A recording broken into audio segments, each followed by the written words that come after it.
तो जो बाइबल की घटना को साबित करते हुए जो लाल समंदर है, लाल समंदर में जो यहूदी लोग पार हुए थे और जब मिस्र की सेना वहाँ पे आ रही थी और कैसे वो लोग डूब गए क्योंकि मिस्र की सेना यहूदी लोगों को मारना चाहती थी और उनके जो चैरियट्स हैं यानी कि जो रथ हैं वो किस तरीके से लाल समंदर में डूब गए, इसको साबित करते हुए इसका प्रमाण है, ये तो हम सब जानते हैं। लेकिन क्या आप जानते हैं लाल समंदर में और भी कई नए सबूत मिले हैं जो ये बात साबित करती है कि लाल समंदर की जो घटना है वो सच में हुई थी। मेरा नाम है आशीष, आप देख रहे हैं एसके टीवी। चलिए शुरू करते हैं। देखिए, ये बात आप और हम अच्छे से जानते हैं कि जो लाल समंदर में जो चैरियट व्हील्स पाए गए हैं यानी जो फ़ैरो का जो रथ था, आर्मी का रथ, वो सब पाए गए हैं। लेकिन क्या आप जानते हैं फ़ैरो का जो आर्मी था ना, जो सैनिक था, उनके हड्डियां भी भाई मिला है। इतना ही नहीं, घोड़ों के जो खुर होते हैं वो खुर भी पाए गए हैं रेड सी यानी लाल समंदर के अंदर, जो इस बात को पक्का करते हैं कि बाइबल की जो ये कहानी है जहाँ पे परमेश्वर मूसा का इस्तेमाल करते हुए मिस्रियों को मिस्र की गुलामी से छुटकारा देता है, वो 100% सत्य घटना है।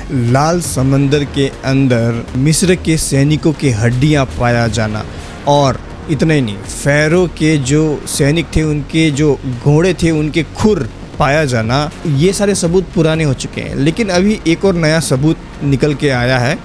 वो नया सबूत क्या है, इस सबूत को जानने से पहले हमें ये छोटा सा बाइबल वचन पढ़ना पड़ेगा। ज़रा ध्यान से सुनिएगा। निर्गमन 13, एक्सोडस 13, 21-22, ज़रा ध्यान से सुनिएगा।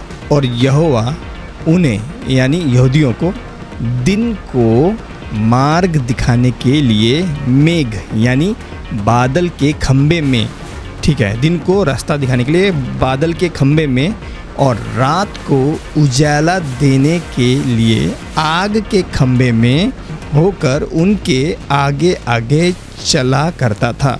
तो यहाँ पे हम देखते हैं कि परमेश्वर जो है वो यहूदियों को रास्ता दिखाने के लिए, ठीक है, दिन को बादल के यानी मेघ यानी बादल के खंबे में होकर आगे आगे चलता था, लेकिन रात को आग के खंबे में, ये देखिए, आग के खंबे में होकर उनके यानी यहूदियों के आगे आगे चला करता था, जिससे वे रात और दिन दोनों में चल सकें। तो यहाँ पे जो यहूदी लोग हैं वे कंटिन्यूसली चल रहे थे, दिन को भी रात को भी, सो नहीं रहे थे, ठीक है, कंटिन्यूसली चल रहे थे, बीच बीच में रेस्ट करते थे वो लोग। अब कब करते थे वो इतना डिटेल में बाइबल में बताया नहीं है, लेकिन इतना है कि भाई दिन को और रात को परमेश्वर दोनों तरीके से यहूदियों को क्या है रास्ता दिखा रहा था। आगे देखते हैं।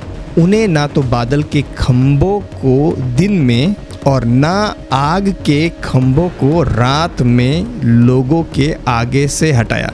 तो परमेश्वर ने बिल्कुल भी दिन में बादल के खंभों को नहीं हटाया और रात में भी बादल के खंभों को नहीं हटाया, क्योंकि अगर परमेश्वर ये खंभों को दिन में बादल का खंभा और रात में आग का खंभा अगर हटाते तो यहूदी लोग भटक जाते। देखिए, ये बात तो हम जानते हैं कि परमेश्वर यहूदियों को गाइड कर रहा था भाई, आगे आगे दिन में बादल का खंभा, रात में आग का खंभा, ठीक है, ये हम जानते हैं। लेकिन इतना ही नहीं भाई, जब हम निर्गमन की पुस्तक पढ़ते हैं 14, अभी मैं पढ़ के दिखाऊंगा आपको, तो हम क्या देखते हैं कि यहाँ पे बहुत ही इंटेंस सीन चल रहा है भाई, लाखों यहूदी लोग भाग रहे हैं, ठीक है। अब पीछे पड़ी है कौन, मिस्री सेना, फ़ैरो का सेना पड़ा है, ठीक है, gutter gutter gutter gutter gutter पीछे से पड़ा है और ये लोग भाग रहे हैं भाई। अब आगे रास्ता नहीं है भाई, कहाँ जाएंगे इजरायली लोग, यहूदी लोग कहाँ जाएंगे, आगे कोई रास्ता नहीं, आगे लाल समंदर, पीछे मिस्र की सेना, ठीक है। अभी ना इधर जा सकते ना उधर जा सकते ना वापस जा सकते, अभी मारने के लिए आ रहे हैं, ठीक है। यहाँ पे परमेश्वर इतना, क्या बताऊँ, परमेश्वर का प्रेम देखिए, इतना महान प्रेम है। चलिए आपको मैं पढ़ के ही सुना देता हूँ। निर्गमन की पुस्तक एक्सोडस 14, 24-25, 24-25, ध्यान से सुनिएगा, ठीक है। अभी पढ़ा हुआ है पीछे पूरा, मैंने अभी बताया कहानी, ठीक है। यहूदियों के लिए ना आगे जाने का रास्ता है ना पीछे जाने के लिए, फंस गए बेचारे बीच में। तब परमेश्वर क्या करते देखिए, और रात के पिछले पहर में यहोवा ने बादल और आग के खंबे में से मिस्रियों की सेना पर दृष्टि करके उन्हें घबरा दिया और उसने उनके रथों के पहियों को निकाल डाला। बहुत से जो चैरियट्स थे यानी कि जो रथ थे उनके पहिए निकाल दिए, आग एकदम से आगे आ गया उनके, ठीक है, जिससे उनका चलना कठिन हो गया।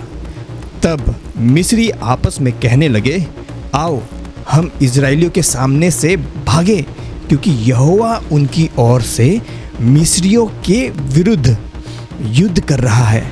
तो हम देखते हैं अचानक से आग का खंबा मिस्री सेना के आगे आ जाता है और उन्हें घबरा देता है। देखिए, इससे पहले जो हमने निर्गमन की पुस्तक से वचन पढ़ा था उसमें हमने देखा कि जो परमेश्वर है, देखिए ध्यान से सुनिएगा मैं क्या बोल रहा हूँ, आशीष क्या बोल रहा है, या आशीष भाई क्या बोल रहा है, ध्यान से सुनिएगा, ठीक है।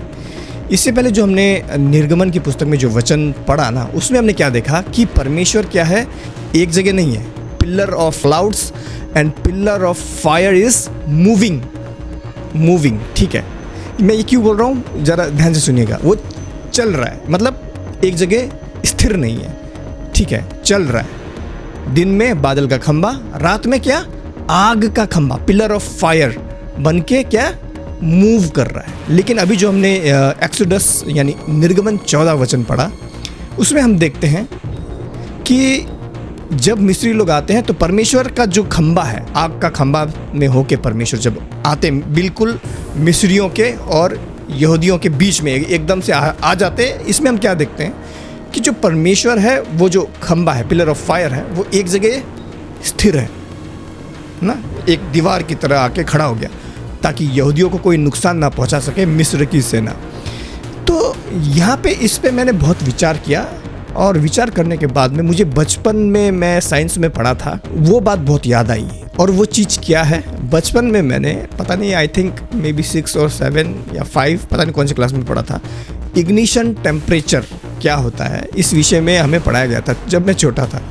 इग्निशन टेम्परेचर का अर्थ क्या होता है, जो लोग नहीं जानते उन्हें मैं बता दूं कि हर एक वस्तु, everything has its ignition temperature. हर एक चीज़ का जलने का ना, एक जैसे ये बोतल ले लो बच्चों का, ये प्लास्टिक है, ये प्लास्टिक का जलने का भी एक इग्निशन टेम्परेचर है इसका, ठीक है, इसका इग्निशन टेम्परेचर होता है। जैसे अगर इस प्लास्टिक के बोतल को जलाना है तो ये मान लो कि 10 डिग्री 20 डिग्री मतलब उसमें जलेगा। और अगर कोई लिक्विड चीज़ है, मैं क्यों बोल रहा हूँ ध्यान से सुनिएगा, और कोई अगर लिक्विड चीज़ है यानी कोई अगर तरल पदार्थ है तो उस हर एक तरल पदार्थ का अपना अलग बॉइलिंग टेम्परेचर बोल लो, ठीक है। जैसे उदाहरण के लिए अगर आप पानी गर्म करते हैं, गैस में चढ़ाते हैं ना, तो उस पानी को गर्म होने में मतलब कितना टेम्परेचर होगा उसका, उसके बाद में वो क्या है, पानी उबलने लगेगा। 100 डिग्री में पानी उबलता है, तापमान जो 100 डिग्री में अगर पहुंच जाता है तो पानी उबलना स्टार्ट हो जाता है। मैं ये क्यों बता रहा हूँ, ये सब चीज़ कहाँ जाके जुड़ता है सुनिएगा ध्यान से, ठीक है। जैसे एक उदाहरण के लिए मैं दिखाने के लिए ये लेके आया हूँ, देखिए ये पेपर और ये लाइटर लेके आया हूँ, ठीक है। देखिए इग्निशन टेम्परेचर किसे कहते हैं, ठीक है, ये पेपर है, ठीक है, और ये है लाइटर जलाया मैं, ठीक है। देखिए अगर मैं इसको ऐसे ऐसे ऐसे ऐसे करूँगा, ये मैं क्यों कर रहा हूँ, ये एक्सपेरिमेंट दिखा रहा हूँ मैं आपको, ठीक है। ऐसे ऐसे करूँगा ना तो ये कागज़ जलेगा नहीं, ठीक है, जलेगा नहीं, ठीक है। तो मान लीजिए ये लाइटर में से जो आग निकल रही है ना, वो पिलर ऑफ फायर है, यानी आग का खंबा है। जैसे परमेश्वर यहूदियों को क्या कर रहा है, गाइड कर रहा है ना, जब गाइड कर रहा है तो परमेश्वर चल रहा है, आग का खंबा मूव कर रहा है। मान लीजिए ये आग का खंबा ऐसे मूव कर रहा है, तो यहाँ पे हम देख सकते हैं कागज़ नहीं जल रहा है, ठीक है। मैं ये चीज़ क्यों बता रहा हूँ, अभी देखना आगे जाके मज़ा आ जाएगा आपको। लेकिन परंतु अगर इस आग के खंबे को, इस आग को मैं एक जगह रखता हूँ तो क्या होगा, इसका जो पेपर का जो जलने का इग्निशन टेम्परेचर जो होता है वो उस लेवल तक पहुँच जाएगा। अब कितनी डिग्री में ये जलेगा कागज़, ठीक है, जब वो पहुँच जाएगा ना इग्निशन टेम्परेचर, उसे कहते हैं इग्निशन टेम्परेचर, जो मैंने बचपन में पढ़ा था साइंस में, ठीक है। तो अगर मैं इसको एक ही जगह में रखता हूँ, देखिए पहले मूव करते हैं, देखिए आग का खंबा मूव कर रहा है, मैंने बिल्कुल पेपर से चिपका के रखा है, ठीक है, देखिए जल नहीं रहा है, ठीक है, मूव कर रहा है, आग का खंभा मूव कर रहा है तो कोई नुकसान नहीं हुआ, कुछ नहीं जला। परंतु इसे मैं अगर इस आग के खंभे को एक जगह रखता हूँ ऐसे, तो देखो जलना शुरू हो गया है, ठीक है। तो इससे हमने क्या सीखा, मैं ये बातें क्यों बता रहा हूँ आपको, इग्निशन टेम्परेचर ये वो, क्योंकि इससे पहले जो हमने वचन पढ़ा उसमें हमने देखा कि आग का खंभा रात में मूव कर रहा है। इसका मतलब वो आग का खंभा अगर ज़मीन से होके जा रहा है ऐसे करके आग का खंभा, तो ऑब्वियसली नीचे कोई ज़मीन में या फिर समंदर के किनारे क्या है, या फिर रेत है ना, उधर रेत को कुछ नहीं होगा, यानी जलेगा नहीं रेत। परंतु अगर आग का खंभा एक जगह रहता है, जैसे हमने अभी पढ़ा, मिस्री सेना और यहूदियों के बीच में आके आग का खंभा स्थिर हो गया, तो परंतु अगर आग एक जगह में रहता है तो क्या होगा, ऑब्वियसली जो रेत वेत जो कुछ भी है, ज़मीन वमीन, वो क्या है, जल जाएगी, ठीक है। तो इस चीज़ में मैं जब विचार किया तो मैं सोचा भाई ऐसा प्रमाण जरूर होना चाहिए। अगर बाइबल तो 100% सत्य है, there is no doubt about it कि बाइबल झूठी है, ठीक है, बाइबल 100% सत्य है। और अगर ये कहानी सत्य है, ज़रूर ऐसा एक समय आया होगा जब परमेश्वर ने आग के खंभे में होके यहूदियों और इजरायलियों के बीच में बिल्कुल आके खड़ा हो गया आग का खंभा, तो ज़रूर जो ज़मीन है वहाँ की या फिर रेत वेत है, क्योंकि समंदर का किनारा है, हमने देखा ना रेड सी, थोड़ा दिमाग लगाओ, ज़रूर वहाँ पे क्या होगा, बालू बोलते हैं हमारी भाषा में, बालू बोलते हैं ना, रेत सैंड, बालू वहाँ पे होगा। और अगर वहाँ पे बालू है और आग का खंभा है, तो ओबियसली आग का खंभा मीन्स बहुत बड़ा खंभा, इतने लाखों लोगों को जो लीड कर रहा है, आगे आगे मार्ग दिखा रहा है, वो खंभा भाई कोई छोटा खंभा नहीं हो सकता, यानी बहुत बड़ा खंभा है आग का खंभा, जो इतने लाखों लोगों को दिख रहा है, ठीक है, जो उन्हें गाइड कर रहा है आगे। तो ओबियसली उसका टेम्परेचर भी बहुत ज़्यादा होगा। और अगर उसका टेम्परेचर ज़्यादा होगा और वो एक जगह में है, जैसे मैंने दिखाया, एक जगह में लाइटर लगाया तो क्या हुआ, जल गया ना, इधर उधर करा तो जला नहीं, जला ना, उसका इग्निशन टेम्परेचर नहीं हो रहा है, ठीक है, वो पहुंचा नहीं वहाँ तक। तो अगर आग का खंभा रेत में, यानी ऑब्वियसली सी के किनारे, मतलब जो लाल समंदर के किनारे में क्या होगा, बालू होगा, सैंड होगा, और अगर सैंड होगा और आग का खंभा एक जगह में होगा, तो पक्का वहाँ पे जो सैंड है वो पिघलना चाहिए, साइंस के हिसाब से पिघलना चाहिए, लॉजिकली बता रहा हूँ। वेल, आपको ये जान के हैरानी होगी कि भाई ये जो अभी आप देख रहे हो ना अपने स्क्रीन पे, ये है लाल समंदर, और ये वो जगह है जहाँ से यहूदियों ने भाई रेड सी क्रॉसिंग किया था, यहीं से वो क्रॉस हुए थे, और यहीं पे जो लाल समंदर है वो 2 भाग हुआ था, और यहीं पे वो जो आग का खंभा है, वो आग का खंभा स्थिर खड़ा था यहूदियों और मिस्र की सेना के बीच में। देखिए, This looks like wet sand at first. देखिए यहाँ पे, देखिए Look at this rock. यहाँ पे इस चट्टान को देखिए, इस रॉक को देखिए, इस पत्थर को देखिए, ये पूरा जो मिट्टी की तरह दिख रहा है ना, ये मिट्टी नहीं, ये पूरा एकदम सीमेंट की तरह जमा हुआ है, ठीक है। और ये क्या है, ये रेत है, रेत भाई पिघल गया, वो जो आग का खंभा था ना, ये लाल समंदर का किनारा है, ठीक है, जहाँ से पार हुए थे, और ये पूरा भाई पिघल चुका है रेत, देखिए चारों तरफ, और किस तरीके से ये पत्थर पिघले हुए रेत में धंस गया है और भाई उधर ही जम गया है सीमेंट की तरह, देखिए Fused into देख रहे हो, looks like melted sand right here. पूरा, And you can even see here. और हम यहाँ पे देख सकते हैं कि ये जो व्यक्ति है, यहाँ पे ये रेत है जो कि जम चुका है पिघल के, यहाँ पे देखिए पत्थर अंदर धंस गया है, रेत पिघला, पत्थर धंस गया, और यहाँ पे ये व्यक्ति लात मार के भी देख रहा है, देखिए ये देखिए, ये व्यक्ति जो है लात मार के भी चेक कर रहा है, ठीक है। This looks like gravel, but it's packed tight.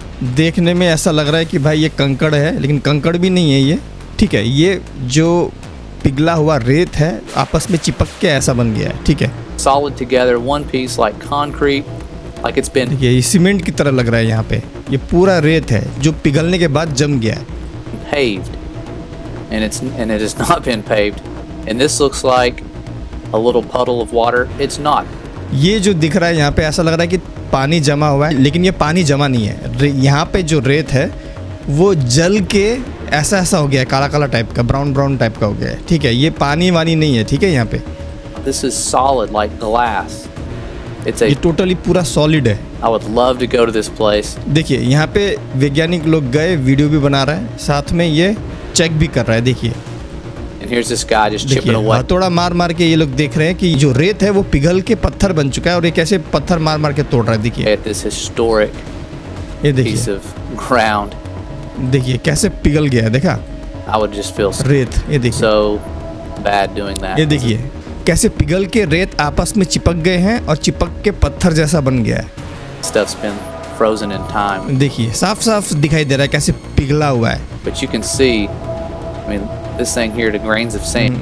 इस साइड में भी देखिए यहाँ पे जो रेत है, रेत दिखाई दे रहा है। And let's see if I can find a good angle. Right here, देखिए these grains of जो रेत है, रेत का अंश दिखाई दे रहा है। sands and stones just like melted together. देखिए कैसे चिपक गया है, जैसे गज्जक होता है ना, गज्जक एक पता नहीं आप लोग क्या बोलते हो, शायद चिक्की बोलते हैं बहुत लोग, जो गुड़ का बनता है वो उसके अंदर बादाम ग्राउंड नट्स डालते हैं ना, बादाम डालते हैं, गज्जक। तो कुछ वैसा ही लग रहा है, कैसे गज्जक जो गुड़ को पिघाल के बनाया जाता है ना, बिल्कुल वैसा ही रेत पिघल के गज्जक की तरह लग रहा है। देखिए कैसे चिपका हुआ है, बीच बीच में बादाम है, ऐसा भी लग रहा है। Thousands of years ago. This is definitely not a natural formation. भाई आपके घर में जो कांच के चीज़ है ना, वो सब रेत से बनता है, पता है? कांच जो है, कांच रेत से बनता है और रेत को बहुत ही हाई टेम्परेचर में पिघाला जाता है, तब जाके कांच बनता है। Lightning can reach above this temperature and melt sand to create structures called fulgurites. जो बिजली कड़कती है वो बिजली भाई इस टेम्परेचर में पहुंच सकती है। We're so foolish. ये देखिए यहाँ पे कई बार ऐसा देखा गया है जहाँ पे बिजली गिरी है वो इस तरीके से जमा देती है मट्टी वट्टी, लेकिन लाल समंदर में ये बिजली नहीं गिरा है, क्योंकि अगर बिजली गिरा होता तो कुछ इस तरीके से दिखाई देता डिजाइन बिजली की तरह, लेकिन यहाँ पे बिजली नहीं गिरा है। हम देख सकते हैं साफ साफ यहाँ पे बिजली नहीं गिरा है, क्योंकि ऐसे डिजाइन नहीं बने हैं ना बिजली का जैसा, ये आग से ही हुआ है जैसा बाइबल में बताया गया है। वेल जो लाल समंदर के किनारे पिघली हुई रेत है, ये बात साबित कर देती है कि बाइबल का वचन 100% सत्य है, और इसी से एक और सबूत चीख चीख के गवाही दे रहा है कि बाइबल का परमेश्वर ही सच्चा परमेश्वर है। अगर अभी भी कोई व्यक्ति ये कहता है कि भाई बाइबल केवल परी कथा है, फेरी टेल है, तो भाई ये वीडियो उनके फोन के मुंह पे मारो, शेयर करो। सच्चा परमेश्वर जो था, है और रहेगा सदैव आप लोगों के साथ रहे, आप लोगों को आशीष करें, आत्मिक और शारीरिक जरूरतें पूरी करें। मिलते अगले वीडियो में। प्रभु यीशु मसीह आप सबको आशीष दे। अगर हमें सपोर्ट करना चाहते हैं तो स्क्रीन पे दिए गए QR कोड को स्कैन करें, हमें सपोर्ट करें। मिलते अगले वीडियो में, तब तक के लिए जय मसीह की।